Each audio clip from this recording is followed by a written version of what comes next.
Supreme court of Pakistan ने अरशद शरीफ के मामले में सुओ मोटो नोटिस ले लिया। एक एफआईआर का अंदराज भी हो गया, लेकिन असल इम्तहान ये नहीं है कि सुओ मोटो नोटिस हो गया और एक एफआईआर दर्ज हो गई है। असल इम्तहान ये है कि जिन लोगों ने अरशद को शहीद किया उन लोगों को ढूंढा जाए, वो कातिल थे कौन, उनका नाम सामने लाया जाए। जो उसके ख़िलाफ़ 13 एफआईआर दर्ज हुई और वो एक अरशद नहीं है, काफ़ी सारे अरशद शरीफ हैं जिनके ऊपर इसी तरह एफआईआर दर्ज हुई। किसी को पाकिस्तान छोड़ के जाना पड़ा, किसी को अपनी जान के लाले पड़े। वो वजूहात तलाश की जाएँ। जो सियासी हुकूमतें घुटनों के बल ज़मीन पर गिर पड़ती हैं, 13-13, 15-15, 20-20 एफआईआर दर्ज हो जाती हैं, उनको पता नहीं चलता कि एफआईआर कैसे दर्ज हो रही हैं, कौन दर्ज करवा रहा है। मल्टीपल एफआईआर हैरेसमेंट है और इस हैरेसमेंट का दिफा कोई एक इंडिविजुअल नहीं कर सकता। मतलब मुझे कोई कहे कि मैं दिफा कर सकता हूँ, मैं नहीं कर सकता। मैं लाइव टीवी पे बैठ के कह रहा हूँ कि आप मेरे पे 15-14, 15-20 एफआईआर दर्ज करवा दें, तो कोई तरीक़ाकार नहीं है कि मैं उनका दिफा कर सकूँ। तो काफ़ी सारे लोग उसका शिकार हुए। हमें इस तरीक़ाकार को, इस रविश को ढूंढना पड़ेगा कि मुहर्रिकात क्या हैं। फिर वो क्या मुहर्रिकात थे जिनकी बिना पे उसे यूएई से कीनिया जाना पड़ा, और कीनिया में उसको असैसिनेट करने वाले कौन लोग हैं, उसके पीछे कौन है। जब तक हम असल वजूहात तलाश नहीं करेंगे तब तक ये बात अधूरी रह जाएगी। सुप्रीम कोर्ट को मैं शाबाशी ऑन एयर बैठ के दूंगा जिस दिन वो उसके असल मुहर्रिकात की तलाश करने की कोशिश करेगी। उसकी माँ का बयान रिकॉर्ड करें, उसकी माँ को पता होगा कि उसके बेटे के साथ क्या हुआ, उसके बेटे के साथ पाकिस्तान छोड़ने से पहले क्या वाक़यात पेश आए, किस किस्म का दबाव था, अगर कोई धमकी थी तो वो कहाँ से थी, अगर किसी अटैक का ख़तरा था तो वो कहाँ से था। या ये बात उसकी माँ को पता होगी या उसके बीवी बच्चों को पता होगी। मैं आउटसाइडर हूँ, मैं तो उससे मिलता ही कभी कभार था, तो मैं तो सही बंदा नहीं हूँ जो बता सकूँ। बहुत से लोग दावा करते हैं कि वो अरशद से बड़े करीबी तल्लक वाले थे, उनको पता है कि वो क्या हुआ।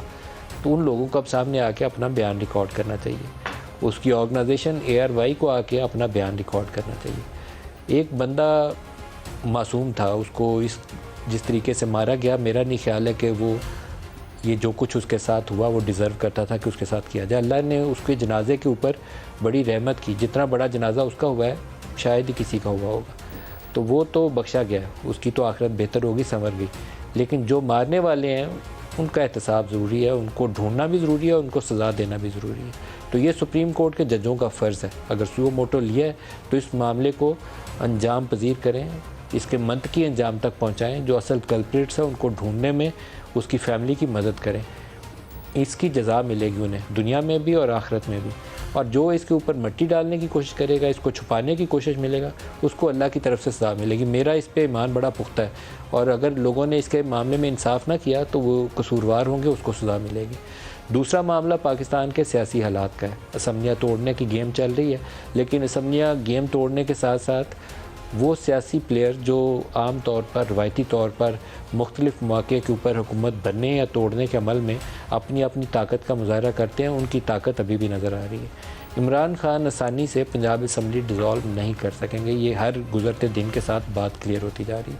काफ लीग जैसे जैसे अपनी पोजीशन वाज़े करती है, वैसे वैसे उसकी पोजीशन की वजाहत के साथ साथ नए सवाल भी सामने उठ के आके खड़े हो जाते हैं। सबसे बड़ा सवाल यही है कि क्या अभी असम्बलियाँ तोड़ देना काफ लीग को पंजाब में सूट करता है?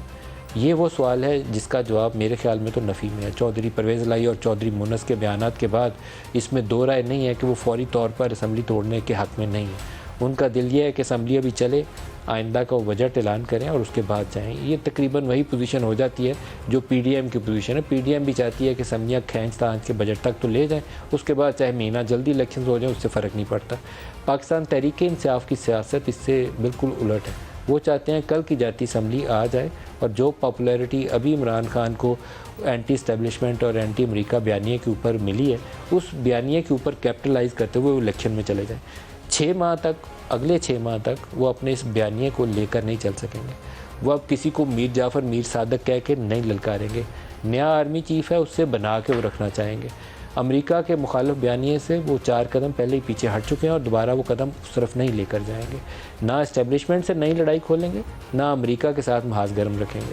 तो शायद उनके लिए अवलीन तरजीह ये होगी कि ये मार्च के महीने में रोज़ों से पहले इलेक्शंस हो जाएं, जिसके चांसेस बहुत थोड़े हैं। तो आज के प्रोग्राम में इस पर भी डिस्कस करेंगे कि इमरान खान की सियासत उनके लिए क्या रंग लेकर आएगी, और अगर अभी इंतखाबात नहीं होते, 6 माह बाद या 8 माह बाद होते हैं, तो फिर क्या अपने इस बयानिए के ऊपर, जिसके ऊपर वो 7-8 माह से सियासत कर रहे थे, उसके ऊपर मज़ीद सियासत करेंगे या इसको कोई फ़ाइन ट्यून करना पड़ेगा, कोई नई शक्ल देनी पड़ेगी? क्योंकि इस पे कैपिटलाइज़ करने का ये मतलब होगा कि आपने इस्टेब्लिशमेंट के साथ अपनी लड़ाई मुस्तकिल बरकरार करके रखी और इस्टेब्लिशमेंट से लड़ के आज फवाद चौधरी का बयान है कि वो कोई अफोर्ड नहीं कर सकता मुस्तकिल लड़ाई।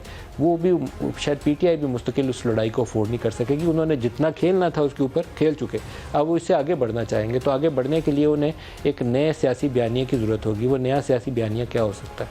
ये दोनों मौज़ूआत के ऊपर आज के प्रोग्राम में बात करेंगे।